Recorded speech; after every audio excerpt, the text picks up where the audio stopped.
Buat orang-orang Islam, gua mau nanya, kan pacaran itu dosa. Pacaran Tapi itu kenapa di dosa. Indonesia ini yang gua lihat hampir mayoritas agama Islam Hampir itu pacaran. mayoritas Bukan itu Islam dilarang itu ya, dosa pacaran. ya. Dan ada lagi yang kayak buat status gitu. Ya Allah, pertahankanlah hubunganku dengan dia. Allah pasti akan menjaga hubungan Allah kita. pasti akan menjaga kita. Kalau lu emang pacaran, gak usah bawa-bawa Tuhan dan berdoa untuk hubungan pacaran lu. Mending lu privasiin aja hubungan lu, anjir. Kan pacaran dosa, kenapa berdoa untuk hubungan?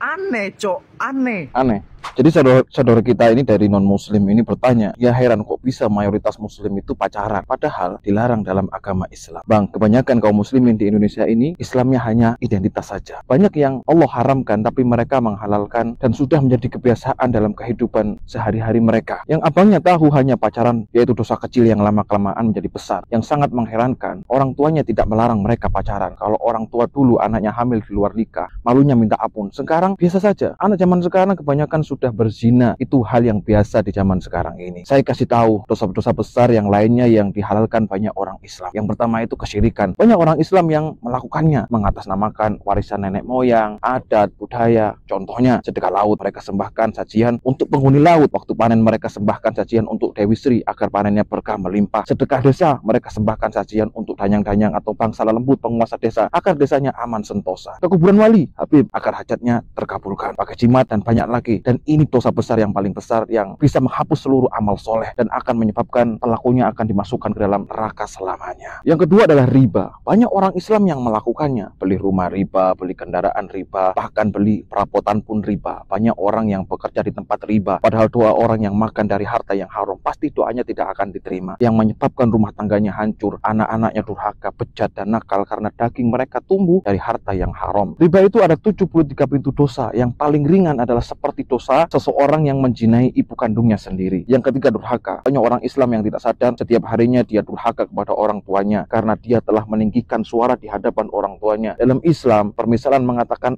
saja adalah permisalan yang paling ringan bentuk durhaka kepada orang tuanya. Tapi kebanyakan kita tahu anak-anak ini sering sekali meninggikan suara di hadapan orang tuanya. Yang sudah menikah, mereka titipkan anak-anaknya kepada orang tuanya sehingga di usia senjanya mereka sibuk ngurusin cucu-cucunya. Yang keempat adalah sholat. Banyak orang Islam yang tidak melaksanakan sholat karena mereka telah menjadi budak dunia karena pekerjaan atau aktivitas yang menjadikan mereka lalai dari sholat. Padahal Allah Subhanahu wa taala ancam akan dikeluarkan dari Islam jika tidak melaksanakan sholat. Rasulullah Shallallahu alaihi wasallam bersabda, "Bainar rajul wa bainas syirki wal kufri tarkus sholah." Pembatas antara seorang muslim dan kesyirikan serta kekafiran adalah meninggalkan sholat. Hadis riwayat Muslim. Itu adalah dosa-dosa besar yang kebanyakan orang Islam mereka halalkan. Coba tulis di kolom komentar barangkali masih ada yang tertinggal. Sallallahu alaihi wasallam wal afiyah. Barakallahu fikum.